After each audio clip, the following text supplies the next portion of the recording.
Hello once again, it's Matthew here from Matthew North Music. As ever, thank you for watching my latest video, and if you find the kind of videos I make, be them about music, electronics, music making, retro tech, anything like that, then please hit the subscribe button because it really does help the channel.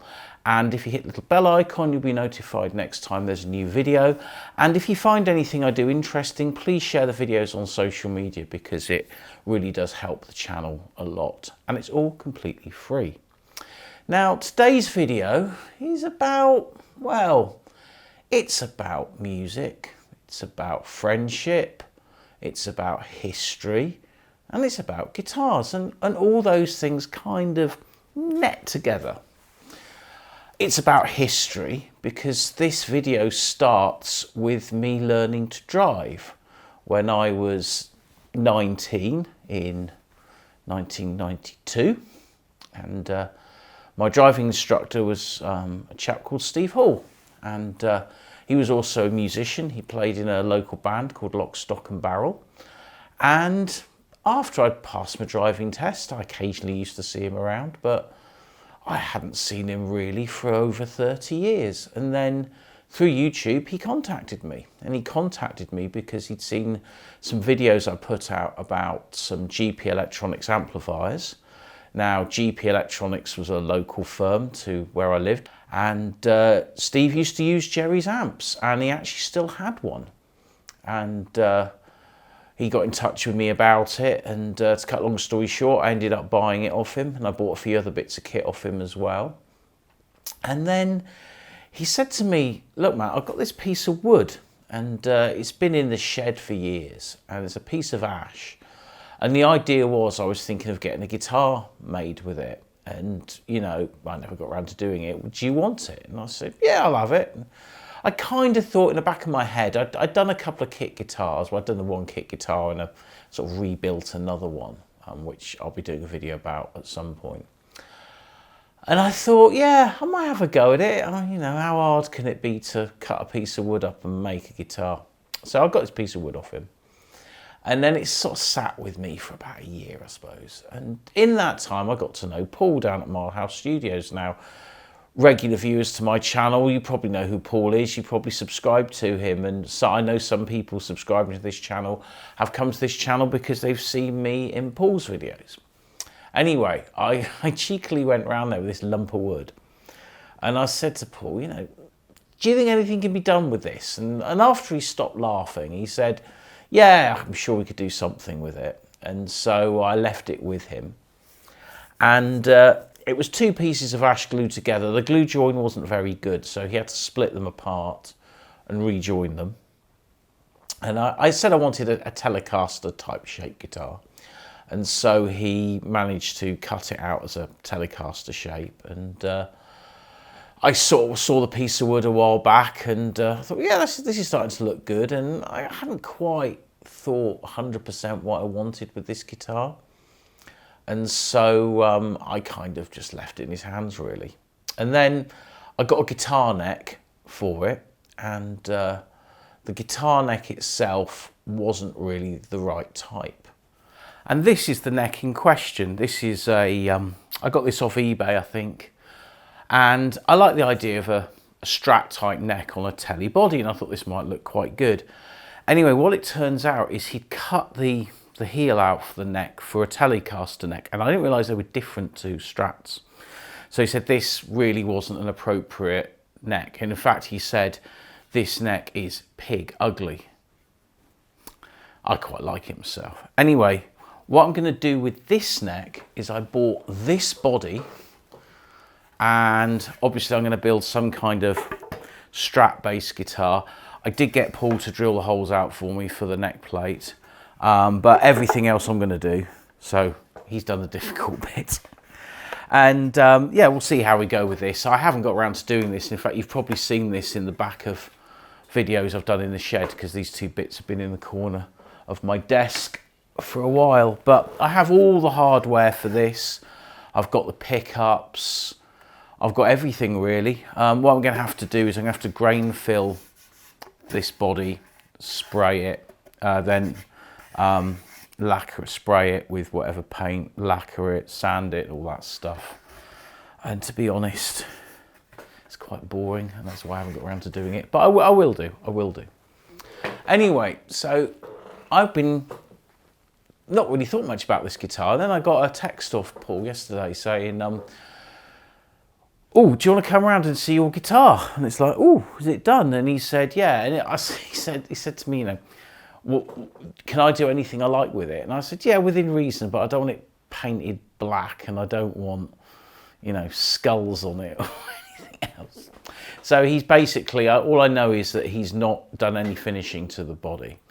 But I'm going to jump in the car now, and I'm going to go around to Paul's, and I'm going to see the guitar.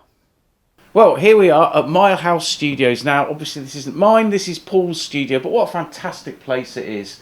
Guitars everywhere, all the parts you'd ever need, some of the best power tools you'll ever see. He's got the absolute lot here. So I'm really excited to see what he's come up with this lump of wood. And as I said, it was just a lump of wood that my old driving instructor gave me that he had and said, "Do you want it? Yeah, see if you can make something out of it." And I sat on it for probably 6 months. And then I brought it down here. And here we go. What you got, Paul? Hiya! Hello. So, Matt, let's just have one little caveat. Matt said that he wants to finish the guitar. So I've done no finish work. It is still a lump of ash from a shed floor. Yeah. But I've made it guitar shaped.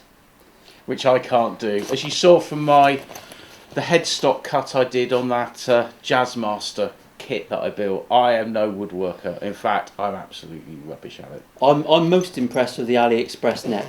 Yeah? Yeah, it took me 2 hours of fret level recrown and polishing. Because that's what people do. Alright, Paul, you do guitars. Do you hear some lumps of crap? Can you do some magic? That's basically it. Put a dynamo meme in or something? Right, here we go. Oh, wow. It's got my name on it. Look at this. Oh, yes. Look at that. Look at that. Now, the pickups in that, I know you want to rewire it and do stuff. This is just crap I had in the workshop. But a subscriber called Phil is dabbling in pickup. He doesn't make them to sell. He does it as a hobby. Yeah. And he made these in Alnico 2 vintage wiring and just sent me a few pairs. Wow. So I put them in and they're absolutely great. Absolutely great. This is the absolute bee's knees. Look at that. I'll have my case back. Yeah, you can have that. And look, there's no, even though I bought one, there's no backplate. He's done these like rebaited bolt things. Yeah, for the fender reach around. And yeah, you got much more reach on the. None of my tellies I've ever had you can get up to that part of the neck that close. But it's a proper lump of wood. And I don't want to finish it. I like it as a lump of wood. I do as well. Yeah. I think that looks great. It's great. Right, so to go with this, I will just reach around the corner because I have got with me... I've been hoping for a reach around for months. I've got the perfect amp to go with the telly. I've got my little champ, so we'll plug it in and have a little listen. Right, cut cameras.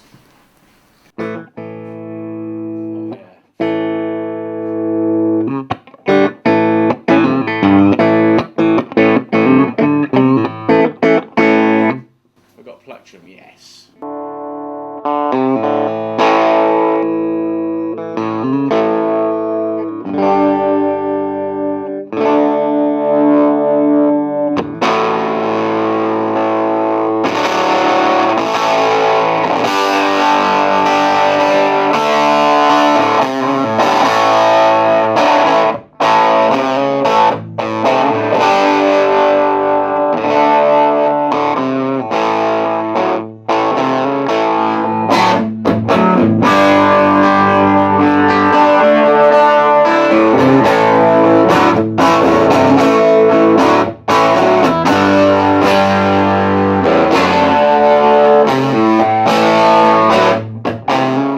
Well then, Paul, what can I say? Thank you very much, sir. That is I've just licked my fingers. There you go. That handshake was as limp as it looked. Yeah, so this guitar, I think, is absolutely brilliant. I mean, the neck, you know, it's cheap neck, cheap AliExpress neck, £40, but it feels like it could be a £500 guitar neck. You know, he's done the frets and everything. It feels really great. It's really heavy. I mean, this is a real big, heavy lump of wood. And, you know, I like that. I always wanted to have a really heavy, weighty Telecaster guitar. And, you know, the pickups sound really good. Now, I may change the pickups because I've always really fancied having a Path humbucker in the neck, like, you know, Andy Summers type guitar. Although Paul did say if I was to do that, I need to route out a bit more space behind it to fit it. So I'm not going to do that yet. I mean, that'll be something in the future maybe. But yeah, I mean, it's just a great guitar. And having the sort of the neck, this bit here, cut out more, so you get more reach to the top frets, is brilliant. And it's really comfortable to play. So yeah, I'm super happy with this guitar. Now, I guess to round off the story, the last thing I need to do is to maybe pop over to Steve's and see what he thinks of his 30-plus-year-old lump of wood from his shed.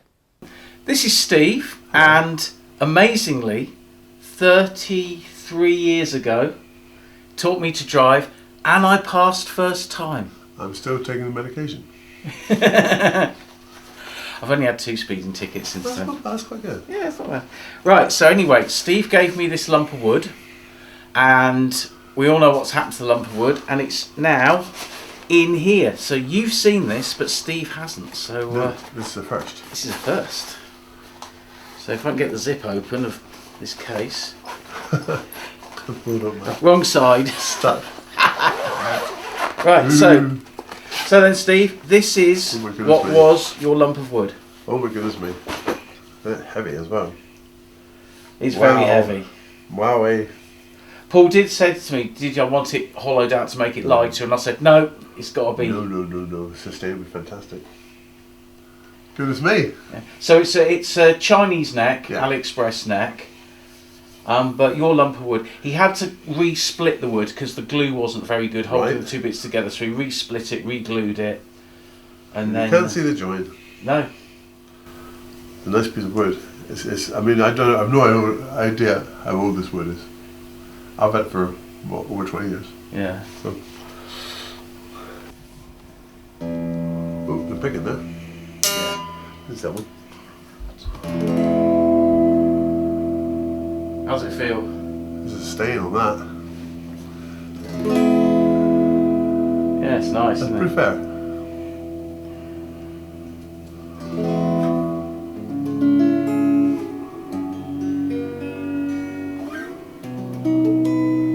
Light.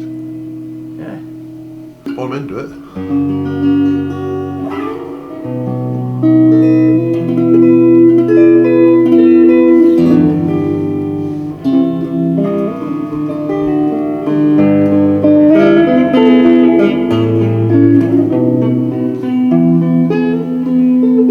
What would you give that guitar out of 10 then for how it's been built? There's nothing wrong with the build. It's 10 out of 10 for the build. Yeah. It's pretty good on the sound. Yeah. It is really good on the sound. The sound is fantastic. I told you it would be when you picked up that pedal, it should be good. Yeah. So I think it's safe to say at the end of this project we have got an absolute winner here. So thank you, Paul, for doing this. Thank you, Paul. And thank you, Steve, for giving me that lump of wood. No trouble, mate. No trouble at all.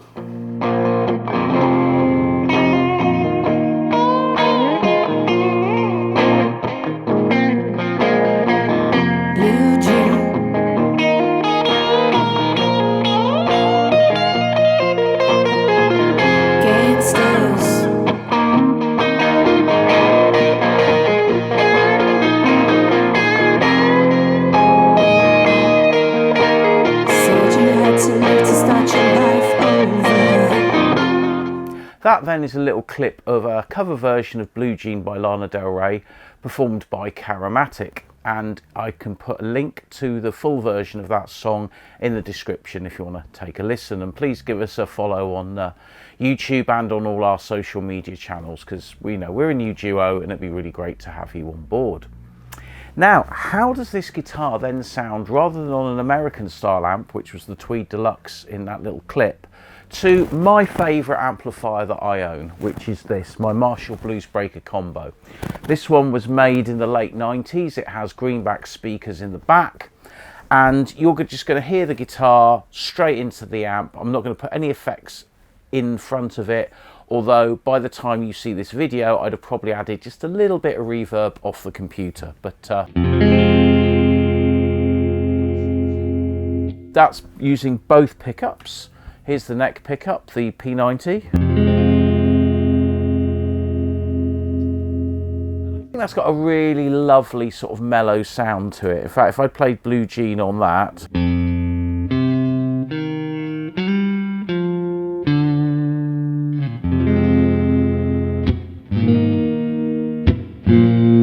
I think that would have really sounded nice, actually. Now, if we go down to the bridge pickup,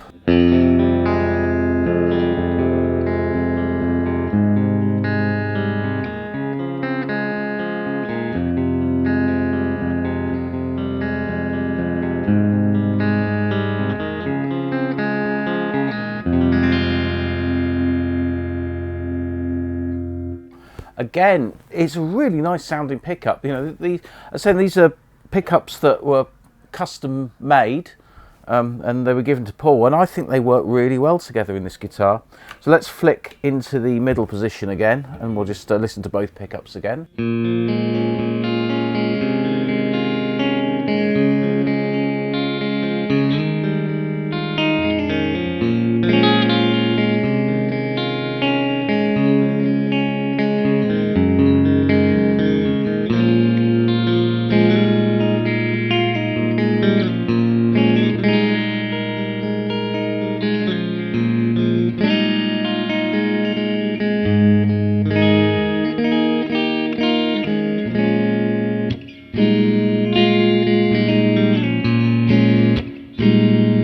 Yeah, I think that's a really nice blend.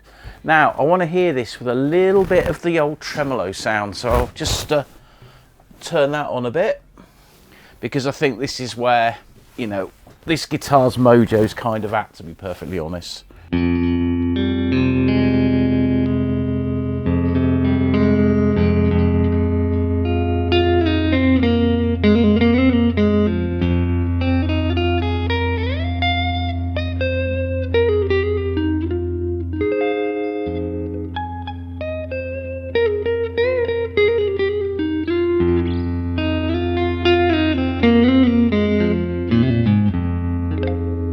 That's a really lovely sound. I can turn it up a little bit more, I think. And I've slowed the speed down as well. I've also got the cable wrapped around my feet. Oh yeah.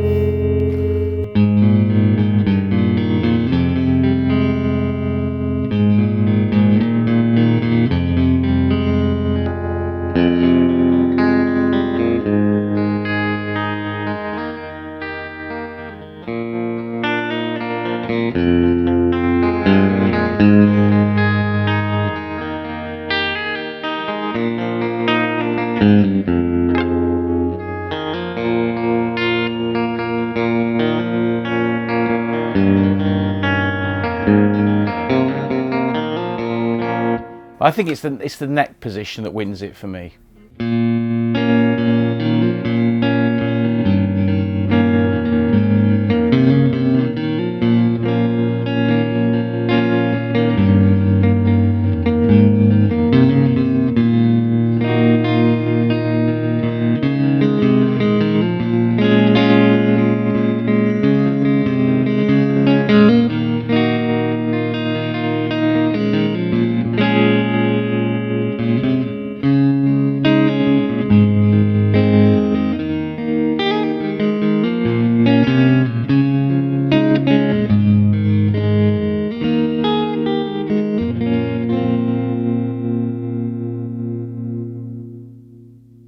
So yeah, I think we've kind of listened to this guitar now in pretty much every kind of iteration.